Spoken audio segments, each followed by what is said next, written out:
Like, find the center and radius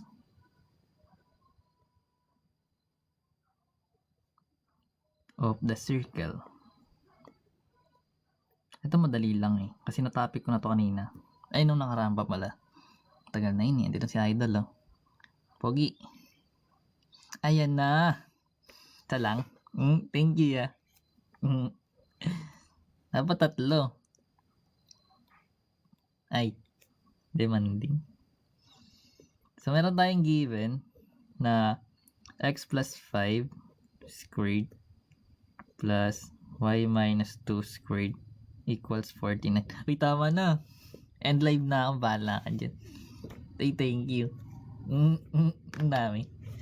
Uy, tama ninyo. Report ka sa akin. Tama na yan. Tama na nga ni. Wala ka na dyan bukas. Pag ikaw wala bukas niyan ha. Tatlo lang nga eh. Ay, bahala ka dyan. Tama na nga ni. Tatlo lang nga ni. Uy, tama na yan. Grabe naman. Mabait naman.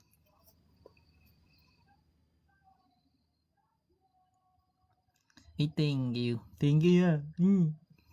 Tara guys, meron tayong given. Solve natin. Lagay mo yung given limited. Try natin yan. Ano lang yan, distance formula eh. Tapos, pwede mo lang kunin yung ano, herons. Sige lang. Thank you ya, thank you lagi. 31. 31. So, meron tayong given na find the center and radius of the circle, which is x plus 5 squared and plus y minus 2 squared equals 49. So, ang ginagawa lang naman guys, is, total naka-format naman siya ng standard. So, di ba ang standard form natin is x plus minus h squared pag wala sa origin yung given or yung center natin. So, meron tayo ditong minus h or yung h natin actually. So, actually kapag plus to guys, nagiging minus lang naman. Then kapag minus, nagiging plus. Kasi inequate natin sa 0 yan eh. So, basically, yung center natin, kung plus, magiging minus. Kung minus, magiging plus. Then yung r, square root mo lang yun. Diba 49 siya? Square root ng 49 is 7. So, ganun siya ginagawa. Titig method kaya yun. Hindi mahirap. Sundan. Gets ba ito? So, meron tayong 2x squared minus 7x plus 3. So, ano daw yung factored form?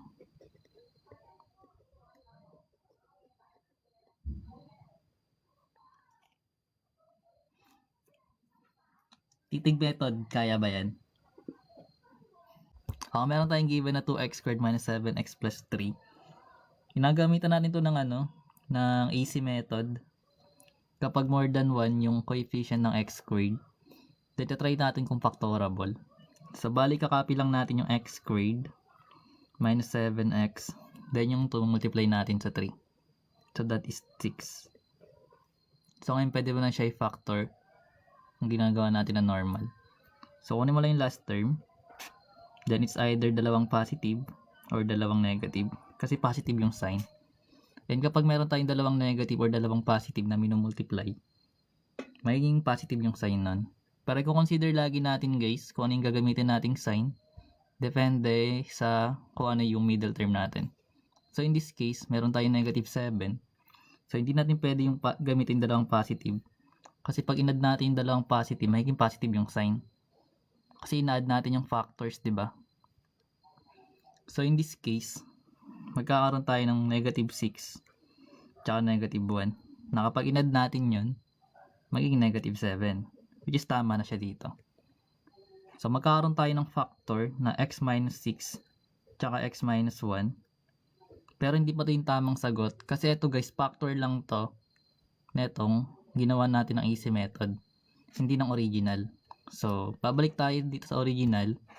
Kung magdi-divide tayo ng a nun. or yung coefficient ng x squared natin.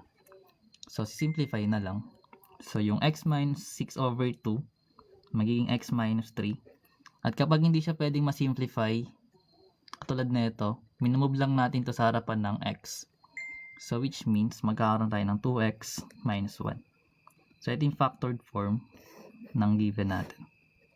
Using AC method, naalala mo na. Next.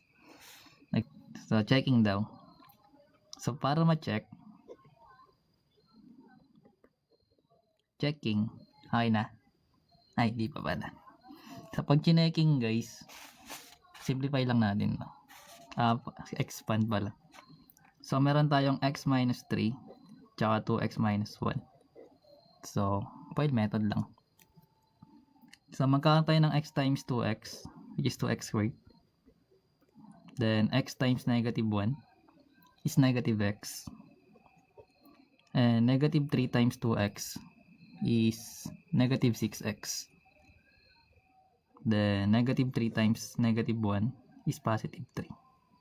And combining like terms, yung negative x minus 6x is magiging negative 7x. So, babalik tayo sa original natin na given. Pag in-expand yung nakuha nating factors. So, then, 3. Parang nanginginig. Okay. So, let's say meron tayong logarithm of 125 to the base 5. Evaluate lang guys.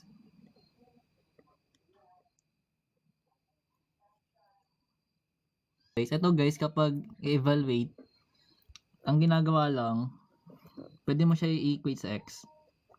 Then, katulad ng ginagawa natin, copy mo yung base, lagay mo exponent yung in-equate mo, kung ano man variable trip mo, pwede yan. Then, equals 125. So, ngayon, gagawin lang naman natin is paparehasin natin yung bases. So, meron tayong 5 raised to x. And yung 125, pwede siyang 5 cube eh. Diba ang 5 times 5 is 25? 25 times 5 is 125. So, kapag parehas na yung bases, equals na yung exponent. So, ganun siya ginagawa. Ang lamig. Number 4. Lamig talaga. Ano yun? Wala ko Gcash. Hindi na ako naglalagay Gcash. Na-miss nyo ba yung Gcash ko guys? Lagay ko na nga Gcash ko ulit. Nakakatamad eh. Joke. So, meron tayong given na 3, 6, 12. So, pinapahanap yung a sub 5.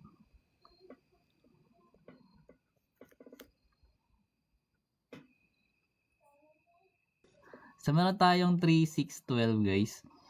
Then, ayan. So, titingnan muna natin kung anong klaseng sequence siya, diba? So, para maalaman natin guys, kung meron tayong 3, 6, 12. So, try mo siya i-plus muna. Or minus. So, 6 minus 3 magiging 3. Pero ito guys, pag sinubtract natin is magiging 6. So, ibig sabihin hindi siya arithmetic. So, try naman natin i-divide. So, 6 divided by 3 is 2. And 12 divided by 6 is 2 rin. So, kapag divide naman yung ginamit mo, geometric yan. So, ito arithmetic. Pag parehas guys pag nagma-minus. Pag nagtumama sa minus, arithmetic. Pag tumama sa divide, geometric yan. So, sa case na to, ibig sabihin, kung nag-divide ka papunta sa left, ibig sabihin, ng paganto guys, nagka-times ka ng 2. So, pwede na yung mentally, kasi kaunti lang naman yung given. Pero may formula tayo para sa arithmetic, sa geometric. So, lagay na natin siguro. So, yung formula guys, is a sub 1 times r raised to n minus 1. So, para ma-remind lang. So, ano ba yung a sub 1 natin? So, yung pinapahanap yung a sub 5. So, meron tayong a sub 1 yung first term. 3. Ano ba yung r? Yung r guys is the common ratio which is ito yan. So, meron tayong 2.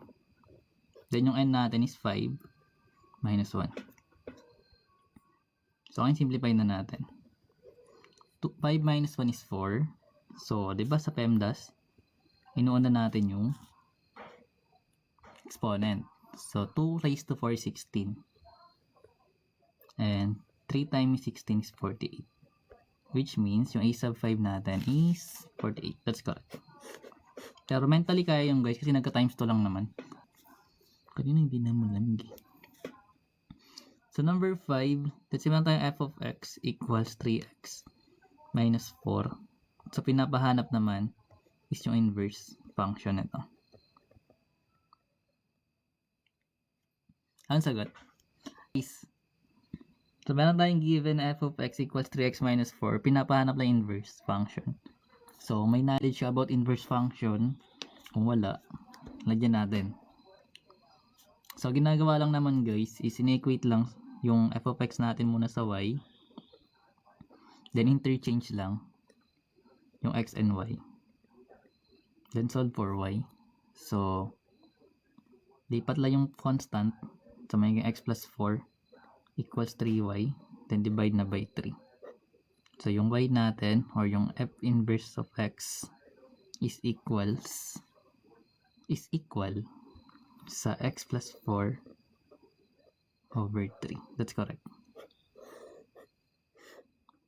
Then, paano ba ito chine-check kapag tama? So, chine-check to guys kapag yung inverse mo, nilagay mo to dito sa x. Tapos, naging f of x equals x siya.